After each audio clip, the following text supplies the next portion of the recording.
लोकसभा चुनाव में अब ज्यादा दिन नहीं बचे हैं। इसे लेकर राजनीतिक दल अपना अपना गणित लगा रहे हैं, लेकिन चुनाव को लेकर कांग्रेस को झटके पे झटके लग रहे हैं, जिसे देखकर राहुल गांधी ने अपना माथा पकड़ लिया है।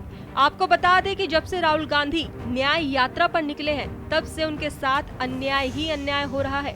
जी हाँ, पहले असम में घुसने पर बवाल हुआ और फिर मिलिंद देवड़ा पार्टी छोड़कर भाग गए। यह जख्म खत्म नहीं हुआ कि अब महाराष्ट्र में कांग्रेस को एक और बड़ा जख्म मिलने वाला है। यह जख्म देंगे कांग्रेस के कद्दावर नेता बाबा सिद्दीकी। मिलिंद देवड़ा के बाद बाबा सिद्दीकी छोड़ सकते हैं कांग्रेस। हाल ही में बाबा सिद्दीकी अपने विधायक बेटे जिशान के साथ अजित पवार से मिले थे। अब बाबा के साथ साथ 15 और विधायक अजित पवार के पाले में जाने का मामला तूल पकड़ रहा है। आगे कुछ बताए पहले ये भी जान लेते हैं कि आखिर कौन है बाबा सिद्दीकी।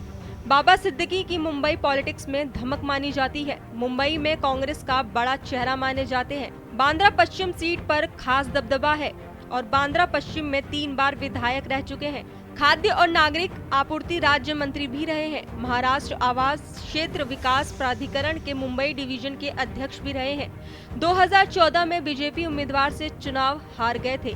तो ऐसे में अब महाराष्ट्र में कांग्रेस जड़ से खत्म होती दिखाई दे रही है। खैर, अभी खुलकर बाबा सिद्दीकी जाहिर नहीं कर रहे हैं कि वह पाला बदलने वाले हैं या फिर नहीं, लेकिन इस मुलाकात के बाद उन्होंने यह जरूर कहा कि जब कुछ होगा तो बताएंगे। अजीत पवार की तारीफ, प्रफुल्ल पटेल जी की तारीफ, सुनील तटकरे की तारीफ, सबके साथ हमने काम किया है। और अजीत पवार एक ऐसे शख्स है जो 6:30 बजे सुबह शुरू हो जाता है, जो हम भी नहीं करते, क्यों झूठ बोले, और रात तक लगे रहते हैं। वर्कॉलिक आदमी है। अपने आमदार के लिए जब वो डिप्टी सीएम थे, मैं मिनिस्टर था, तो भी मैंने देखा हूं कि वो जूनियर मिनिस्टर जो पहली बार हुआ, उनके कैबिन में भी आने में उनको जरा भी ईगो नहीं होता था, ताकि उसके आमदार का काम हो।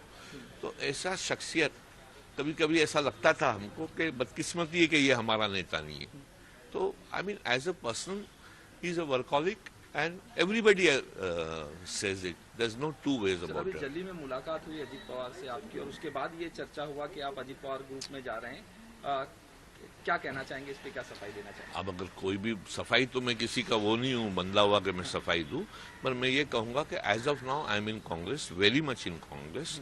इन फ्यूचर किसी का नहीं पता है कौन क्या रहेगा। मैं तो, मुझे लगता है कि मैं कांग्रेस में ही रहूंगा, बाकी आगे ऊपर वाला जाने। सर, ये सवाल पूछा गया संजय राउत से कि आप बाबा सिद्दीकी, ऐसी खबरें आ रही हैं कि अजीत पवार ग्रुप में जा रहे हैं, तो कहा कि ये खबरें हैं, लेकिन अगर गए तो मुस्लिम वोटों का विभाजन होगा और बीजेपी को फायदा मिलेगा। किस तरह से कहना चाहते हैं? देखिए, संजय राउत जी को मैं, उनके बारे में क्या, इतने सीनियर नेता है, हर न्यूज में वो रिएक्ट करते। मैं नहीं समझता हूँ मुझे रिएक्ट करना चाहिए इसमें।